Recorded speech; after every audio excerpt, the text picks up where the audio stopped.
నమస్కారం. సుఖీభవకు స్వాగతం. ఈ రోజు సుఖీభవలో ఆహారంతో మధుమేహం వాయిదా, ఆయుష్ను పెంచే రోగనిరోధక శక్తి, ఫిజియోథెరపీతో మోకాల నొప్పులు తగ్గుతాయా, మంకీ పాక్స్ ప్రమాదమా, ఇంకా హెల్త్ టిప్. ఇవాళ మనలో చాలా మందికి రక్తంలో గ్లూకోజ్ శాతం 100కు పైగానే ఉంటుంది. అంటే వీళ్ళందరూ దాదాపుగా షుగర్ జబ్బు బారిన పడటానికి సిద్ధంగా ఉన్నవాళ్లే. రక్తంలో గ్లూకోజ్ శాతం 100 దాటి 120 దిశగా వెళ్తుంటే దాన్ని ప్రీ డయాబెటీస్ అని, వాడుకలో ముందస్తు మధుమేహం అని పిలుస్తారు. అయితే ఈ దశలో జీవనశైలి, అలవాట్లు, ఆహార వ్యాయామాల విషయంలో తగిన జాగ్రత్తలు తీసుకుంటే ప్రీ డయాబెటీస్ అనేది పూర్తి స్థాయిలో మధుమేహంలోకి దిగకుండా చూసుకోవచ్చు. అంటే మధుమేహాన్ని చాలా వరకు వాయిదా వేసుకోవచ్చు. ముందస్తు మధుమేహ దశలో ఉన్నప్పుడు ఆహారపు అలవాట్ల విషయంలో తీసుకోవాల్సిన జాగ్రత్తల గురించి ఇప్పుడు తెలుసుకుందాం.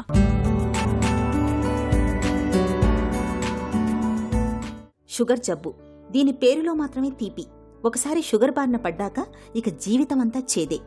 జీవితాంతం మందులు మింగుతూనే ఉండాలి. అయితే మధుమేహం వచ్చే అవకాశాలను ముందుగానే గుర్తిస్తే జీవనశైలి మార్పులతో పాటు ఆహారం, వ్యాయామాల సాయంతో షుగర్ జబ్బును చాలా కాలం పాటు వాయిదా వేసే అవకాశం ఉంటుంది. రక్తంలో గ్లూకోజ్ శాతం 100కు మించి 125 లోపల ఉన్నప్పుడు దాన్ని ముందస్తు మధుమేహంగా ప్రీ డయాబెటిక్ స్టేజ్గా పిలుస్తారు.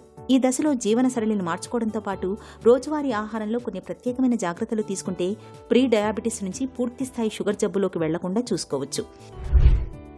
ప్రీ డయాబెటీస్ అనేది మనకి షుగర్ వచ్చే ముందు స్టార్ట్ అయ్యే స్టేజ్ అంటాం. కొంతమందికి 1 year ముందు స్టార్ట్ అవుద్ది, కొంతమందికి 5 years ముందు, కొంతమంది 10 years ముందు కూడా స్టార్ట్ అవుతుంది. ప్రతి పేషెంట్కి ఇదే సిమ్టమ్ ఉండాలని రూల్ లేదండి. కొంతమందికి న్యూరోపతియే స్టార్ట్ అయిపోద్ది ప్రీ డయాబెటీస్. న్యూరోపతి అంటే నరాల నొప్పులు, తిమ్మిర్లు, మంటలు వస్తూ ఉంటాయి. కొంతమందికి eye changes, sight changes, retinopathy వచ్చే అవకాశం, కొంతమందికి క్రియాటినిన్ పెరిగే అవకాశాలు ఉంటాయి. ఇట్లా కొంతమందికి హార్ట్ అటాక్లు, స్ట్రోక్ వచ్చే అవకాశాలు ఉంటాయి. ఒక్కొక్కరికి ఎవరికి ఏ సిమ్టమ్ వస్తుందని చెప్పడం కష్టం. బట్ మెయిన్గా మేము చూసేది ఏంటంటే కాలు తిమ్మిర్లు, మంటలు అనేది చాలా ఎక్కువ మందికి ప్రీ డయాబెటీస్లో వచ్చే అవకాశాలు చాలా ఎక్కువ ఉంటాయండి. సో ఆ న్యూరోపతి అనేది ప్రీ డయాబెటీస్లో స్టార్ట్ అయిపోద్ది. ఆ టైంలో మనం డయాగ్నోస్ చేసి మనం షుగర్స్ కంట్రోల్ చేసుకోగలిగితే ఆ న్యూరోపతి సిమ్టమ్స్ కూడా కంట్రోల్ అయ్యే అవకాశాలు ఉంటాయండి. ప్రీ డయాబెటీస్ స్టేజ్ అనేది ఎప్పుడు తేలిగ్గా తీసుకోకూడదండి. ఫర్ ఎగ్జాంపుల్, ప్రీ డయాబెటీస్ అనేది మన బాడీ మనని వార్న్ చేస్తుంది, ఒక వార్నింగ్ ఇండికేషన్ ఇచ్చింది. మీరు డయాబెటీస్లోకి వెళ్తున్నారు అనే వార్నింగ్ ఇచ్చినప్పుడు దాన్ని మనం కొంచెం జాగ్రత్తలు తీసుకుంటే డయాబెటీస్కి వెళ్ళే అవకాశాలు తగ్గుతాయి. సో వార్నింగ్ సిగ్నల్ని మనం పట్టించుకోకుండా ఇదేముంది ఇంకా ప్రీ డయాబెటిక్లో ఉన్నాంలే, డయాబెటిక్ వచ్చినప్పుడు చూసుకుందామంటే ఇంకా అప్పుడు చూసుకుంటానికి ఏముండదండి. మందులు వాడుకోవడం చేసుకోవాల్సిన పని అవసరం. ఇందాక మనం చెప్పుకున్నట్టు ప్రీ డయాబెటిస్ స్టేజ్లో 5% ఆఫ్ యువర్ వెయిట్ తగ్గి డైరెక్ట్ షుగర్స్ ఆపి, జ్యూసెస్ ఆపి, రైస్ కార్బోహైడ్రేట్స్ కంటెంట్ తగ్గించి ప్రోటీన్ కంటెంట్ పెంచుకున్నారనుకోండి, మీరు నాన్ డయాబెటిక్ వెళ్ళే అవకాశాలు ఎక్కువ ఉంటాయి డయాబెటిక్ కంటే. ఈ చిన్న చిన్న చేంజెస్ మనం చేసుకోకపోవడం వల్ల జీవితాంతం మందులు వాడాల్సిన అవసరం వస్తుంది. ఆ చిన్న చేంజెస్ ఈ వార్నింగ్ వచ్చినప్పుడు, ప్రీ డయాబెటీస్ వచ్చినప్పుడు మనం చేసుకుంటే లైఫ్ లాంగ్ డయాబెటీస్ లేకుండా, మందులు లేకుండా ఉండే అవకాశాలు ఉంటాయి. మందులు లేకుండా కంటే కూడా సరే మందులు ఉన్నాయి, మనం అఫోర్డ్ చేయగలుగుతాం, ఖర్చు పెడదాం, దట్స్ ఫైన్. బట్ డయాబెటీస్ వల్ల కాంప్లికేషన్స్, న్యూరోపతి, నరాల నొప్పులు, రెటినోపతి, బ్లైండ్నెస్, కిడ్నీ ఫెయిల్యూరు, బ్రెయిన్లో పెరాలసిస్, స్ట్రోక్స్, హార్ట్ అటాక్, ఇవన్నీ మనం రాకుండా కాపాడుకోగలుగుతాం కదా. సో మేజర్గా షుగర్ ఎందుకు కంట్రోల్ చేయాలి? ఈ డేంజరస్ కాంప్లికేషన్స్ తగ్గడానికి మనం బ్లడ్ షుగర్ కంట్రోల్ చేయాలి. సో వార్నింగ్ వచ్చింది ప్రీ డయాబెటీస్ అని డాక్టర్ గారు చెప్పారు, లేకపోతే ల్యాబ్లో మీరు చూసుకున్నారు, definitely this is a warning sign. దాని మీద వర్క్ చేయడం అన్నిటికంటే ఇంపార్టెంట్. ప్రీ డయాబెటీస్ నుంచి మనం డయాబెటీస్ కన్వర్ట్ అవ్వకూడదు అనుకున్నామంటే ఫస్ట్ చేయాల్సింది weight loss. 5% of your body weight loss compulsory చేయాలి. 10% చేస్తే ఇంకా మంచిది మీరు ఓవర్ వెయిట్ ఉంటే. సెకండ్, డైరెక్ట్ షుగర్స్ అంటే డైరెక్ట్గా టీ, కాఫీలో షుగర్ కానీ, జ్యూసెస్ కానీ, కొబ్బరి నీళ్ళు కానీ, కూల్ డ్రింక్స్ కానీ ఇవన్నీ అవాయిడ్ చేయాలి. అవాయిడ్ అంటే స్టాప్ చేయాలి. స్వీట్స్ తింటాము. రైస్ కంటెంట్, కార్బోహైడ్రేట్ కంటెంట్ తగ్గించి ప్రోటీన్, ఫ్యాట్ కంటెంట్ పెంచుకోవాలి బ్యాలెన్స్ చేసుకుంటానికి. ఇది చేసి ఎక్సర్సైజ్ చేసుకుంటే డెఫినెట్గా pre diabetes patient, non diabetic patients రావడానికి చాలా అవకాశాలు ఉన్నాయి. నా ఎక్స్పీరియన్స్లో చాలామంది పేషెంట్స్ ప్రీ డయాబెటీస్ నుంచి నాన్ డయాబెటిక్లో 10-15 ఏళ్ళ నుంచి కూడా ఉన్నారు. ఓన్లీ థింగ్ ఏంటంటే చిన్న చిన్న చేంజెస్ వాళ్ళు లైఫ్ స్టైల్లో చేసుకోవడం వల్ల వాళ్ళు మందులు అవసరం లేకుండా లైఫ్ స్టైల్ గడుపుతున్నారు. అది ఇంపార్టెంట్.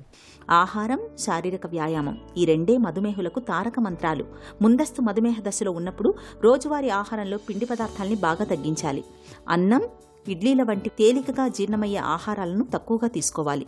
నెమ్మదిగా జీర్ణమయ్యే పీచు పదార్థాలని, ఆకుకూరల్ని, కాయగూరల్ని ఎక్కువ మొత్తంలో తీసుకోవాలి. బియ్యాన్ని పాలిష్ పట్టించకుండా వండుకుని తినడం, పాత బియ్యాన్ని వండుకోవడం మంచిది. పాత బియ్యంతో పాటు పాత గోధుమలు, రాగులు, సజ్జలు, జొన్నలు వంటి ధాన్యాలను తరచూ తీసుకోవాలి. వేళకు భోజనం చేయాలి. విందులు, ఉపవాసాలు పనికిరావు. జంక్ ఫుడ్ జోలికి వెళ్లకపోవడమే ఉత్తమం. బరువు ఎక్కువగా ఉన్నప్పుడు జంతు సంబంధ ఆహారాల్ని బాగా తగ్గించాలి. నూనెలు, వేపుళ్లు బాగా తగ్గించాలి. నిమ్మ, దానిమ్మ, ద్రాక్ష, జామ, బొప్పాయి, యాపిల్ వంటి పండ్లు మధుమేహాన్ని చక్కగా అదుపులో ఉంచుతాయి. వీటిని తరచూ తీసుకోవాలి. ప్రీ డయాబెటీస్ మనకి తెలిసినప్పుడు మనం లైఫ్ స్టైల్ మోడిఫికేషన్స్ అనేది అడ్వైస్ చేస్తాం. Weight loss, exercise, diet changes ఇది చేసుకుని ఎవ్రీ 3 months HbA1c చేసుకుని మనం ఎటుపక్కకు మూవ్ అవుతున్నామో దాన్ని బట్టి మన ఎక్సర్సైజు, డైట్ షెడ్యూల్స్ ఎలా మార్చుకోవాలని డాక్టర్ పర్యవేక్షణలో, న్యూట్రిషన్ పర్యవేక్షణలో చేసుకుంటే మనం ఆ ప్రీ డయాబెటీస్లో అక్కడన్నా ఆపచ్చు, లేకపోతే నాన్ డయాబెటిక్ వచ్చి ఉండే అవకాశం ఉంది. ఇంకో ఇంపార్టెంట్ ఏంటంటే ప్రీ డయాబెటీస్ వచ్చింది సరే అందరం సీరియస్గా తీసుకున్నాం, డైట్ చేంజెస్ చేసాం, లైఫ్ స్టైల్ చేంజెస్ చేసాం, 3 నెలల్లో 6.2 ఉన్న HbA1c 5.2కి వచ్చింది, గుడ్. అది మెయింటైన్ చేయాలంటే ఈ లైఫ్ స్టైల్ మెయింటైన్ చేయాలి. సరే 5.2కి వచ్చిందని చెప్పి మళ్ళీ మన పాత అలవాట్లకి, పాత ఫుడ్స్కి మళ్ళీ వెనక్కి వెళ్ళాం అనుకోండి, ఈసారి ప్రీ డయాబెటీస్ నుంచి డైరెక్ట్గా డయాబెటీస్కి వెళ్ళే అవకాశాలు ఎక్కువ. ప్రీ డయాబెటీస్ స్టేజ్లో ఫండమెంటల్గా డైట్ ప్లాన్ అంటే అన్ని ఫ్రూట్స్ తినొచ్చండి. ఫర్ ఎగ్జాంపుల్ డయాబెటీస్లో మనం మ్యాంగో తినొద్దు, సపోటా తినొద్దు, అరటిపండు తినొద్దు, పైనాపిల్ తినొద్దు అంటాం. ప్రీ డయాబెటీస్లో ఆ రెస్ట్రిక్షన్ ఉండవు. కాకపోతే ఫ్రూట్స్గా తినండి, ఫ్రూట్ జ్యూస్ చేసుకుని తాగొద్దు. ఫర్ ఎగ్జాంపుల్ యాపిల్ తినమన్నాం అనుకోండి, అదే యాపిల్ జ్యూస్ చేసుకున్నాం షుగర్ లేకుండా అంటే కరెక్ట్ కాదు. ఎందుకంటే మనం తినేటప్పుడు ఫైబరు, దాని అబ్జార్ప్షన్ డిఫరెంట్గా ఉంటుంది. జ్యూస్ చేస్తే ఫైబర్ పోయి షుగర్ అనేది ఫాస్ట్గా పెరిగే అవకాశాలు ఉంటాయి. ఫస్ట్ చేయాల్సింది అది. Second, cool drinks, added sugars. ఎక్కడ యాడెడ్ షుగర్స్ అంటే అందరికీ షుగర్ ఒకటే అనుకుంటారు, బెల్లం, తేనె కూడా షుగరే, ఫ్రక్టోస్ షుగర్ ఉంటుంది. సో అవి కూడా మానేయాలి. మూడోది, కార్బోహైడ్రేట్ కంటెంట్ హాఫ్కి కట్ చేయండి. మీరు తినే ప్రీవియస్గా ఎంత కార్బోహైడ్రేట్స్ తింటున్నారో రైస్, దాన్ని హాఫ్ ఈజీగా చెప్పాలని చెప్తున్నాం, హాఫ్ కట్ చేసి దాని బదులుగా కూరలు ఎక్కువ తీసుకుంటే ఆటోమేటిక్గా మీకు నాన్ డయాబెటిక్ వెళ్ళే అవకాశాలు చాలా ఎక్కువ ఉంటాయి. సో సింపుల్, దీంతోపాటు aerobic exercise, walking, running, cycling, swimming, ఇట్లాంటి ఏ ఎక్సర్సైజ్ చేసినా మీకు కొంత వెయిట్ తగ్గి ఇన్సులిన్ సెన్సిటివిటీ పెరిగి షుగర్ తగ్గుద్ది. అలాగే వారానికి 3 రోజులు మజిల్ ట్రైనింగ్ చేస్తే ఆ షుగరు యూటిలైజేషన్ పెరుగుద్ది మనకి మజిల్లో. ఇప్పుడు న్యాచురల్ రెమెడీస్ ఫర్ డయాబెటీస్ అనుకుంటే మనకు పాతకాలం నుంచి చూసుకున్నది మెంతులు, సినమెన్ అంటే దాల్చిన చెక్క, వాటరు, ఈ 2 కూడా కొంత ఇన్సులిన్ రెసిస్టెన్స్ని తగ్గిస్తే అవకాశాలు ఉన్నాయని స్టడీస్ కూడా చెప్తున్నాయి. ఈ 2 తీసుకోవడం వల్ల షుగర్స్ తగ్గే అవకాశాలు చాలా ఉన్నాయి. ఇంకోటి యోగాసనాలు. కొన్ని యోగాసనాలు డయాబెటీస్కి మంచిదని చెప్తారు. బట్ నేననేది ఏంటంటే ఎనీ టైప్ ఆఫ్ ఎక్సర్సైజ్, అది యోగా అవ్వచ్చు, ఏరోబిక్స్ అవ్వచ్చు, డాన్సింగ్ అవ్వచ్చు, సైక్లింగ్ అవ్వచ్చు, స్విమ్మింగ్ అవ్వచ్చు, షటిల్ అవ్వచ్చు, బాస్కెట్బాల్ అవ్వచ్చు, ఏదైనా ఏరోబిక్ ఎక్సర్సైజ్ మనం చేస్తే డెఫినెట్గా మన మజిల్ యూటిలైజేషన్ ఆఫ్ గ్లూకోజ్ అనేది చాలా బాగా జరగడం వల్ల షుగర్స్ తగ్గే అవకాశాలు ఉంటాయండి. ప్రీ డయాబెటీస్ అన్నది మధుమేహానికి ముందు దశ. ఈ దశను ఏమాత్రం నిర్లక్ష్యం చేసినా అది నేరుగా మధుమేహానికే దారితీస్తుంది. ఈ దశలో ఆహారపరమైన జాగ్రత్తల్ని తీసుకోవడంతో పాటు శారీరక శ్రమ కూడా కాస్త పెంచుకోవాలి. నిత్యం 30 నిమిషాలకు మించి నడక, జాగింగ్, ఈత లేదా ఏదో ఒక గేమ్ ఆడడాన్ని అలవాటు చేసుకోవాలి. శారీరక శ్రమ చేయడం ద్వారా శరీరం ఇన్సులిన్ని చక్కగా ఉపయోగించుకుంటుందని, తద్వారా షుగర్ వచ్చే ప్రమాదం తగ్గుతుందని డాక్టర్లు చెబుతారు. ఇక ప్రీ డయాబెటీస్ దశలో తరచూ డాక్టర్ని సంప్రదిస్తూ ఉండాలి. 3 నెలలకు ఒకసారైనా షుగర్ పరీక్షలు చేయించుకుంటూ ఉండాలి. ఇలా అన్ని రకాలుగా తగిన జాగ్రత్తలు తీసుకోవడం ద్వారా ప్రీ డయాబెటీస్ నుంచి డయాబెటీస్కు వెళ్లకుండా చూసుకోవచ్చు. హెల్త్ న్యూస్ మీకోసం.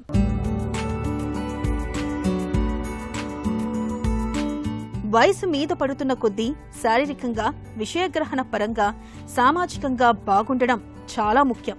అప్పుడే వృద్ధాప్య ప్రక్రియ సజావుగా సాగుతున్నట్టు లెక్క. అయితే దీని విషయంలో రోగనిరోధక శక్తి దృఢంగా ఉండాలనే మరో కీలక అంశాన్ని శాస్త్రవేత్తలు ఇటీవల గుర్తించారు.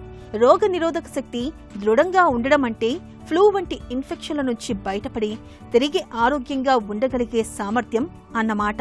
ఇది లోపించడం ఆరంభమైన వారితో పోలిస్తే మంచి సామర్థ్యం గలవారు 15 సంవత్సరాలు ఎక్కువగా జీవిస్తున్నట్లు university of Texas health science సెంటర్కు చెందిన తాజా అధ్యయనం సూచిస్తుంది. ముఖ్యంగా మధ్య వయసులో రోగనిరోధక సామర్థ్యం బాగుండడం అనేది ఎక్కువ ప్రభావం చూపుతున్నట్లు తేలింది. సుమారు 70 ఏళ్ల వయసులో దాదాపు చాలా మందికి రోగ నిరోధక శక్తి తగ్గుముఖం పడుతుంది. మామూలుగా అందరూ ఒకే వేగంతో వృద్ధాప్యంలోకి అడుగు పెడుతూ ఉంటారు. కానీ ఎదురయ్యే జబ్బులు, సమస్యలే భిన్నంగా ఉంటాయి. వీటితో పెద్దగా ఇబ్బంది పడకుండా జీవించడాన్నే ఆరోగ్య కాలంగా చెప్పుకోవచ్చని పరిశోధకులు చెబుతున్నారు. కొందరు ఎక్కువ కాలం జీవిస్తూ ఉంటారు, తక్కువగా జబ్బు పడుతూ ఉంటారు. రోగనిరోధక దృఢత్వ ప్రధాన సిద్ధాంతం ఇదే అంటున్నారు శాస్త్రవేత్తలు. ఎక్కువ కాలం అలాగే ఆరోగ్యంగా జీవించడానికి మధ్య వయసులో రోగనిరోధక శక్తిని దృఢంగా, బలంగా ఉంచుకోవడం చాలా కీలకమని పరిశోధకులు సూచిస్తున్నారు. రోగనిరోధక వ్యవస్థ నియంత్రణకు తోడ్పడే ఒక ప్రత్యేకమైన ప్రోటీన్ను గతంలో గుర్తించారు. దీని మోతాదుల ఆధారంగానే ఇప్పుడు రోగనిరోధక దృఢత్వాన్ని లెక్కించారు. దీని ప్రకారం 40 ఏళ్ల వయసులో రోగనిరోధక శక్తి బలంగా లేని వారితో పోలిస్తే బలంగా ఉన్నవారు ముందు 15 సంవత్సరాల కాలం ఎక్కువ ఆరోగ్యంతో జీవిస్తున్నట్లు తేలింది. వీరికి అకాల మరణ ముప్పు కూడా అంతే తక్కువగా ఉండడం గమనార్హం. మోకాళ్ల నొప్పులనేవి ఇవాళ మనలో చాలా మందికి ఒక పెద్ద సమస్య. కాసేపు కూర్చోలేం, కొద్ది దూరం నడవలేం, పైకి లేవాలంటే కష్టం, కింద కూర్చోవడం మరీ కష్టం. పోటెత్తే ఈ మోకాళ్ల నొప్పుల మూలంగా మలి వయసులో చాలా మంది బాగా ఇబ్బంది పడుతూ ఉంటారు. ఇలాంటప్పుడు నొప్పుల నుంచి ఉపశమనం కోసం మనలో చాలా మంది చాలా ప్రయత్నాలే చేస్తూ ఉంటారు. ముఖ్యంగా ఫిజియోథెరపీ, నూనెలతో మర్దన, నీరు తీయించుకోవడం, ఆకుపసర్లు పూతగా పట్టించడం వంటివి చేస్తూ ఉంటారు. మరి వీటితో నిజంగానే మోకాళ్ల నొప్పులు తగ్గుతాయా? ఆసక్తికరమైన ఈ విషయం గురించి డాక్టర్ ఏం చెబుతున్నారో ఇప్పుడు విందాం. సో ఫిజియోథెరపీ అనేది నేను చేసుకోవాలండి, నాకు మోకాళ్ళ నొప్పులు తగ్గిపోతే నేను ఎక్సర్సైజ్ చేస్తాను అని అంటారు. మోకాళ్ళ అరుగుదలకి ఫిజియోథెరపీకి ఉన్న ముడి ఏంటి అంటే అరుగుదల తగ్గిపోదండి. మోకాలు అరిగింది, ఫిజియోథెరపీ చేసుకోమన్నారు. ఎందుకంటే మోకాలు అరిగినప్పుడు మీరు నడక యాక్టివిటీస్ తగ్గిపోతూ ఉంటాయి. నొప్పి వస్తుంది నడిస్తే అని ఆ నడక తగ్గిపోవడం వల్ల ఉన్న కండరాల్లో కూడా వీక్నెస్ పెరిగిపోతుంది. కండ వీక్నెస్ పెడితే మళ్ళీ బోన్ మీద లోడ్ పడి ఇంకా మీకు నొప్పి ఎక్కువయ్యే అవకాశం ఉందే తప్ప ఇది కాదు. ఫిజియోథెరపీ చేసుకున్న మోకాళ్ళ నొప్పులు తగ్గిపోతాయి కాదండి. ఫిజియోథెరపీ ఎందుకంటే ఉన్న కండరంలో బలాన్ని పోకుండా ఎక్సర్సైజ్ చెప్పడం, తర్వాత మీ కాల్ స్టెబిలిటీ ఇవ్వటం, నడవటానికి వీలుగా చేయటమే ఫిజియోథెరపీ పని. దీనివల్ల చేస్తే మోకాళ్ళ మీద మీ కండబలం బాగుందంటే బోన్స్ మీద ఉన్న లోడ్ తగ్గుతుంది, నడకలో కుదురుంటుంది, ఉన్న బలం కూడా కాపాడుకోవచ్చు. ఈ మోకాళ్ళ నొప్పుల వల్ల నడవకపోతే కండరాలు వీక్ అయిపోయి ఇంకా మీరు కోలుకోని స్టేజ్లోకి వెళ్ళిపోతూ ఉంటారు. అందుకు ఫిజియోథెరపీ ఉపయోగపడుతుంది. అందుకే ఎక్సర్సైజ్, ఫిజియోథెరపీ అంటే ఏమీ కాదండి, ఎక్సర్సైజ్. ఈ ఎక్సర్సైజ్ అన్నది ఖచ్చితంగా ఎప్పుడూ చేస్తేనే మంచిదండి. దీనివల్ల నష్టం లేదు. మీకు వీలైనంత రోజులో ఎంత సమయం ఉంటే అంత సమయంలో చేస్తూ ఉంటాడు. అలాంటి మోకాళ్ళు అరిగిపోవడం తగ్గదండి. ఇలా చేయకపోతే ఇంకా ఫాస్ట్గా పెరిగే అవకాశాలు కూడా ఎక్కువ ఉంటాయి. అలా మర్దనాలు చేస్తే కొంతకాలం బాగానే ఉంటుంది కొంత సమయంలో, ఎందుకంటే టెంపరీ రిలీఫ్ ఇస్తుంది. మీకు జెల్స్ వల్ల అవనివ్వండి, ఏదైనా ఆయిల్ వల్ల అవనివ్వండి. అలా అని రిపీటెడ్గా రుద్దటం, ఎక్కువ ప్రెషర్ పెట్టడం మంచిది కాదండి. ఎందుకంటే కండరాలు గట్టిపడిపోతే ఫ్లెక్సిబిలిటీ తగ్గిపోతూ ఉంటుంది బాడీలో. మోకాల్లో ఇంజెక్షన్స్ ఇవ్వటం మంచిదా కాదా, లేకపోతే నీరు తీసుకోవడం మంచిదా కాదా అంట. స్వెల్లింగ్ అంటాం, సైనవైటిస్ అంటే ఇన్ఫ్లమేషన్ వల్ల వచ్చే స్వెల్లింగ్స్ ఉంటాయి. నీరు తీసి పరీక్ష పంపిస్తాం, దానివల్ల ఇన్ఫెక్షన్ ఏమైనా ఉందా, యూరిక్ యాసిడ్ ఏమైనా ఉందా, లేకపోతే ఏ కారణం చేత ఈ స్వెల్లింగ్ తగ్గట్లేదు అన్న దానికి ల్యాబ్కి పంపిస్తే ఒక నిర్ధారణ వస్తుంది. ఇప్పుడు కాలంలో ఏంటంటే మోకాళ్ళ నొప్పి వచ్చిందండి, మా డాక్టర్ ఇంజెక్షన్లో నీరు తీసేసి ఇంజెక్షన్ ఇచ్చారు అని అంటాం. ఈ స్టిరాయిడ్ ఇంజెక్షన్స్ కామన్గా ఇస్తూ ఉంటాం మోకాళ్ళలో. ఇచ్చినంత మాత్రం ఇది తగ్గిపోతుందా కాదు, తాత్కాలికంగా మీకు ఉపశమనం రావచ్చు, కానీ పర్మనెంట్గా మంచిది కాదండి. ఎందుకంటే దానివల్ల ఇన్ఫెక్షన్స్ వచ్చే అవకాశాలు కూడా ఉంటాయి. సరైన వైద్యం సలహా లేకుండా మోకాల్లో ఏది గుచ్చినా మంచిది కాదు, జాయింట్లోకి ఏది బయట నుంచి వెళ్ళినా మంచిది కాదు. ఒకవేళ స్వెల్లింగ్ ఎక్కువ ఉంది అన్నప్పుడు స్వెల్లింగ్ తగ్గితే ఆ ఒత్తిడి తగ్గడం వల్ల పెయిన్ చాలామందికి తగ్గుతుంది. అది కూడా ఒక సిగ్నిఫికెంట్ స్వెల్లింగ్ ఉంటేనే. ఈ జెల్ ఇంజెక్షన్స్ కూడా ఇస్తూ ఉంటాం మోకాల్లో. ఇది కూడా టెంపరీ అనండి. కొంతమందికి పనిచేస్తుంది, కొంతమందికి పనిచేయదు. ఖచ్చితంగా అందరికీ పనిచేయాలని లేదు. మళ్ళీ అరిగిపోయిన కార్ట్లేజ్ మళ్ళీ తిరిగి వస్తుందంటే అది అపోహేనండి. అరుగుదల అన్నది జీవితంలో జరిగే ప్రక్రియ. అంటే ముసలితనం రావాలా, అరుగుదల కూడా పెరుగుతుంది. కొంతమందికి తొందరగా వస్తుంది, కొంతమందికి లేటుగా వస్తుంది. అలా అని దాన్ని ఏది రీప్లేస్ చేసే మెడిసిన్ కానీ ఇంజెక్షన్స్ కానీ ఏమీ లేవు. ఇంజెక్షన్స్ తరచూ తీసుకోవడం కూడా మంచిది కాదు. మనకు చికెన్ పాక్స్ గురించి తెలుసు. ఇలాంటిదే మరొకటి ఉంది, దాని పేరు మంకీ పాక్స్. మంకీ పాక్స్ అనేది మసూచిని పోలి ఉండే అరుదైన వైరల్ ఇన్ఫెక్షన్. మొదటిసారిగా కోతుల్లో ఈ వైరస్ ను కనుగొనడంతో దీన్ని మంకీ పాక్స్ గా పిలుస్తున్నారు.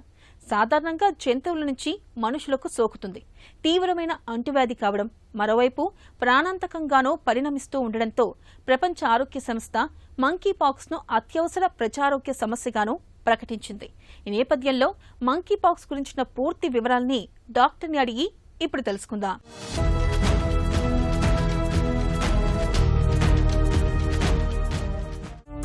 మంకీ పాక్స్ అంటే ఏంటి? మంకీ పాక్స్ అంటే ఒక కోతుల నుంచి వచ్చే కాదు, ఏ జంతువు అయినా రావచ్చు. అసలు ఈ మంకీ పాక్స్ అనేది ఎందుకు వస్తుందంటే ఇది జూనోటిక్ డిసీజ్. జూనోటిక్ డిసీజ్ అంటే ఒక జంతువు నుంచి ఒక జంతువుకి వ్యాపించే వ్యాధి అన్నమాట. కానీ మన జీవన శైలిలో అర్బనైజేషన్ అంటే సిటీలు ఎక్స్పాండ్ అవుతా, ఈ చెట్లు నరికేస్తా, ఫారెస్ట్లు తగ్గిపోతూ ఉన్నాయి. ఆ జంతువులు అడవుల్లో కాకుండా మనుషుల మధ్యలోకి వచ్చేస్తున్నాయి. అండ్ ఇప్పుడు ఈ వెకేషన్స్, సఫారీలు దాంతో ఏమవుతుందంటే మనం జంతువుల మధ్యలోకి వెళ్తున్నాం. ఎక్కడో చోట ఏదో జంతువు కొరకటం వల్ల కానీ, వాటి సలైవ అంటే లాలాజలం టచ్ అవ్వడం వల్ల కానీ, లేదంటే రా మీట్ ఏ మాంసాహారం డైరెక్ట్గా తినడం వల్ల కానీ అలా మనుషులకి వస్తుందన్నమాట. ఒక మనిషి నుంచి ఇంకొక మనిషికి ఇది ట్రాన్స్మిట్ అవుతుంది. ఎలా ట్రాన్స్మిట్ అవుతుందంటే స్కిన్ టు స్కిన్ కాంటాక్ట్ కానీ, లాలాజలం సలైవా టచ్ చేయడం వల్ల కానీ, వాళ్ళు ఉపయోగించిన వస్తువుల నుంచి వల్ల కానీ, కామన్గా సెక్షువల్ కాంటాక్ట్ నుంచి కానీ, అదే పరంగా మనం టచ్ చేయడం వల్ల కానీ ఈ ఎంపాక్స్ మనిషి నుంచి మనిషికి సంక్రమిస్తుంది. ఇది అంత ప్రాణాంతకమైన వ్యాధిలాగా కాదు. మనం 1970s, 1980sలో స్మాల్ పాక్స్ అనే వైరల్ ఇన్ఫెక్షన్ ఉండేది. ఆ వైరల్ ఇన్ఫెక్షన్ చాలా దగ్గర పోలికలో ఈ మంకీ పాక్స్ ఉండడం కొంచెం మనకి ఉపయోగపడే అంశం అని చెప్పొచ్చు. మంకీ పాక్స్ లక్షణాలు ఎలా ఉంటాయి? ఈ మంకీ పాక్స్ లక్షణాలు ఎలా ఉంటాయంటే అది రాగానే దాని వ్యాధి లక్షణాలు బయటపడవు. ఒక 5 నుంచి 10 రోజుల వరకు రెస్టింగ్ ఫేస్ అంటే ఇంక్యుబేషన్ పీరియడ్లో ఉంటుంది. 5 నుంచి 10 రోజుల తర్వాత మొదట జ్వరం స్టార్ట్ అవుతుంది. తర్వాత మజిల్స్ అంటే అన్ని కండరాల నొప్పులు స్టార్ట్ అయ్యి బ్యాక్ పెయిన్ స్టార్ట్ అవుతుంది. ఆ తర్వాత ఎనర్జీ డౌన్ అవుతున్నట్టు, మనకే శక్తి లేనట్టు తయారవుతుంది. తర్వాత ర్యాష్ స్టార్ట్ అవుతుంది. అంటే జ్వరం వచ్చిన 3 నుంచి 4 రోజుల తర్వాత దానికి సంబంధించిన ర్యాష్ స్టార్ట్ అవుతుంది. ఈ ర్యాష్ నల్ల మచ్చల నుంచి, లేదంటే మొటిమల్లాగా, లేదంటే నీటి పొక్కుల్లాగా, లేదంటే చీంపొక్కుల్లాగా కనబడుతుంటాయి. ఇవి ఫస్ట్ మొహం మీద స్టార్ట్ అయ్యి తర్వాత అరికాళ్ళు, అరిచేతులు, పొట్టపైన, నోట్లో, కంట్లో ఇలా బాడీ అంతా స్ప్రెడ్ అవడం స్టార్ట్ అవుతుంటాయి. ఈ నల్ల మచ్చలు స్టార్ట్ అయ్యి 3 నుంచి 4 రోజుల తర్వాత నీటి బొబ్బలు అంటే ఇప్పుడు మనకి ఆయిల్ పడితే ఎలా బొబ్బలు అవుతాయి అలా బొబ్బలై పగిలిపోయి ఊజింగ్ స్టార్ట్ అవుతుంది. అంటే రసాయనం కారటం స్టార్ట్ అయినట్టు స్టార్ట్ అవుతుంటుంది. అవి చాలా కంటేజియస్. అంటే మనం వాళ్ళ ఆ ఇన్ఫెక్షన్ వచ్చిన జోలికి కూడా వస్తువులు కూడా తాగకపోవడం వల్ల మనం ఈ ఇన్ఫెక్షన్ అక్కడ అది చాలా యాక్టివ్ పీరియడ్ అని చెప్పొచ్చు. మంకీ పాక్స్ ప్రాణాంతకమా? ఇది మనం ట్రీట్మెంట్ తీసుకోకపోయినా 3 నుంచి 4 వారాల్లో దానికి అదే తగ్గడం స్టార్ట్ అవుతుంటుంది. ఇది అంత డేంజరస్ వ్యాధి కాదు. కానీ ఎవరికైతే రోగనిరోధక తక్కువ ఉంటుందో అంటే పెద్దవాళ్ళు, చిన్నవాళ్ళు, ప్రెగ్నెంట్, డయాబెటిక్, లేదంటే స్టెరాయిడ్ మందులు వాడే వాళ్ళల్లో న్యాచురల్గా రోగనిరోధక తక్కువ ఉంటుంది. వాళ్ళు కొంచెం జాగ్రత్తగా పడితే చాలు. మంకీ పాక్స్ని ఎలా నిర్ధారిస్తారు? దీన్ని ఎలా గుర్తించవచ్చు అంటే మనకి చూస్తూనే ఇవి చాలా వరకు మైల్డ్ వైరల్ ఇన్ఫెక్షన్ లానే కనబడుతుంటాయి. కానీ బొబ్బలైనప్పుడు కరెక్ట్గా క్లారిటీగా ఇది మంకీ పాక్స్ వైరస్ అని చెప్పొచ్చు. మనం ఆ ఫ్లూయిడ్ తీసి PCR అంటే పాలిమరైజ్ చైన్ రియాక్షన్ అనే ల్యాబ్ టెస్ట్లోనే మనం ఈ టెస్ట్ ఇది మంకీ పాక్స్ అని గుర్తించవచ్చు. అలా గుర్తిస్తే ఎంబడే మనం దగ్గరున్న డాక్టర్ని కన్సల్ట్ అయ్యి ట్రీట్మెంట్ స్టార్ట్ చేసుకొని మనం అందరి నుంచి ఇప్పుడు మనం కోవిడ్లో ఎలా దూరంగా ఉన్నామో ర్యాష్ మొత్తం తగ్గిపోయేంత వరకు 3 నుంచి 4 వారాల వరకు మనం ఐసోలేట్ చేసుకోవడం వల్ల మన నుంచి వేరే వాళ్ళకి రాకుండా ఉంటుంది. మంకీ పాక్స్కి చికిత్స ఉందా? ట్రీట్మెంట్ ఎలా ఉంటుంది? ట్రీట్మెంట్ అనేది వ్యాధి లక్షణాలను బట్టి ట్రీట్మెంట్ చేస్తుంటాం. అంటే జ్వరం వస్తే జ్వరం తగ్గడానికి, మజిల్ పెయిన్స్ ఉంటే మజిల్ పెయిన్స్ తగ్గడానికి, ర్యాష్ వల్ల దురద ఉంటే దురద తగ్గడానికి అలా ట్రీట్మెంట్ చేస్తుంటాం. వీటికి స్పెసిఫిక్గా మనకి యాంటీవైరల్ కోర్స్ ఉండవు. కానీ సివియారిటీ కేసెస్లో కొన్ని టెఫరోటిన్ అని, సిడాఫోవిర్ అనే యాంటీవైరల్ కోర్స్ స్టార్ట్ చేయడం వల్ల వాటి వ్యాధి నుంచి మనం త్వరగా బయటపడడం కాకుండా మనం దాని నుంచి ఇబ్బంది పడకుండా చూసుకోవడానికి హెల్ప్ అవుతాయి. అండ్ IV ఫ్లూయిడ్స్ హైడ్రేషన్ బాగా ఉంచడము, తర్వాత డీహైడ్రేషన్ కాకుండా ఉండడం అలా చూసుకోవడం వల్ల అది మనము ఇన్ఫెక్షన్ నుంచి త్వరగా బయటపడవచ్చు. మంకీ పాక్స్ నివారణ ఎలా? అసలు ఇది మనం రాకుండా ఎలా జాగ్రత్త పడవచ్చు అంటే సేమ్ మనం కోవిడ్లో పాటించిన లక్షణాలు సేమ్ పాటించవచ్చు. చేతులు కడుక్కోవడం, ఎక్కువగా మనం ట్రావెల్ చేసి వస్తే ఆఫ్రికా నుంచి ఎక్కువగా ట్రావెల్ చేసిన వాళ్ళు చాలా జాగ్రత్తగా ఉండాలి. అక్కడి నుంచి ఎక్కువ ప్రాబ్లమ్స్ వస్తుంటాయి. ఆఫ్రికా నుంచి ట్రావెల్ చేసి వచ్చిన తర్వాత ఏమైనా ర్యాష్ కానీ ఫీవర్ వస్తుంటే నెగ్లెక్ట్ చేయకుండా కంపల్సరీ కన్ఫర్మ్ చేసుకోవటం, మాస్క్ వాడటం, ఇన్ఫెక్షన్ సోకిన కన్ఫర్మ్ అయిన వాళ్ళ దగ్గరికి పోకపోవటం, ఒకవేళ వెళ్ళినా మనం శుభ్రంగా ఉండటము, వాళ్ళు వాడిన వస్తువులు షేర్ చేసుకోకపోవడము, సెక్షువల్ కాంటాక్ట్. మనకి ర్యాష్ రాకముందు నుంచి ఇది సంక్రమించదు. ఇది ర్యాష్ స్టార్ట్ అయిన తర్వాతనే వేరే వాళ్ళ నుంచి వస్తుంటుంది. సో ర్యాష్ అవుతే మనం సెక్షువల్ కాంటాక్ట్ దూరంగా ఉండడము, ఇలా చేయడం వల్ల ఏంటంటే మనం వేరే వాళ్ళ నుంచి రాకుండా చూసుకోవచ్చు. దీనికి వ్యాక్సినేషన్ ఉందా అంటే ఇవి 4 రకాల స్ట్రెయిన్స్ ఉంటాయి. 1A, 1B, 2A, 2B అని. ఇప్పుడు చాలా వరకు 2Bలో ఉన్నాం మనం. ఈ 2B స్ట్రెయిన్ అనేది ఈ స్మాల్ పాక్స్ దగ్గరలో ఉంటుంది కాబట్టి స్మాల్ పాక్స్ వ్యాక్సిన్ మనం వ్యాక్సినియా వైరస్ వ్యాక్సిన్ అని ఇవి మనం సైంటిస్టులు మనం ఇంకా ట్రయల్ చేస్తున్నారు. సో రోగనిరోధక శక్తి తక్కువ ఉన్నవాళ్ళు, ఎక్కువగా రిస్క్ ఉన్నవాళ్ళు, ఎక్కువ యానిమల్స్తో స్పెండ్ చేసేవాళ్ళు, వాళ్ళకి ఈ వ్యాక్సిన్ తీసుకోవడం వల్ల వాళ్ళకి లైఫ్ థ్రెటనింగ్ అంటే మనం లైఫ్ థ్రెటనింగ్ అంటే ఇప్పుడు ప్రాణం మీద రాకుండా చూసుకోవడానికి హెల్ప్ అవుతుంది. మంకీ పాక్స్ అనేది ఈజీగా ట్రాన్స్మిట్ అయ్యే ఒక మైల్డ్ వైరల్ ఇన్ఫెక్షన్. దాని నుంచి మనం కోవిడ్లో పాటించినట్టు మనం పాటించగలిగితే ఈ లక్షణాలు మనకి ఇన్ఫెక్షన్ రాకుండా ఉంటాయి. అండ్ ర్యాష్ స్టార్ట్ అవుతున్నాయి, ట్రావెల్ చేసి వచ్చి ర్యాష్ స్టార్ట్ అవుతున్నాయి, ఏమైనా మన ఫారెస్ట్కి వెళ్ళాము లేదంటే ఆఫ్రికాకి వెళ్ళాము, రాగానే మైల్డ్ సింటమ్స్ స్టార్ట్ అవుతుంటే కంపల్సరీ డాక్టర్కి రిపోర్ట్ చేయడం వల్ల నలుగురు ఉపయోగపడినట్టు అవుతుంది. మంకీ పాక్స్ అనేది ప్రాణాంతకమైంది కాదు, అయితే అంటువ్యాధి కాబట్టి మనం జాగ్రత్తగా ఉండక తప్పదు.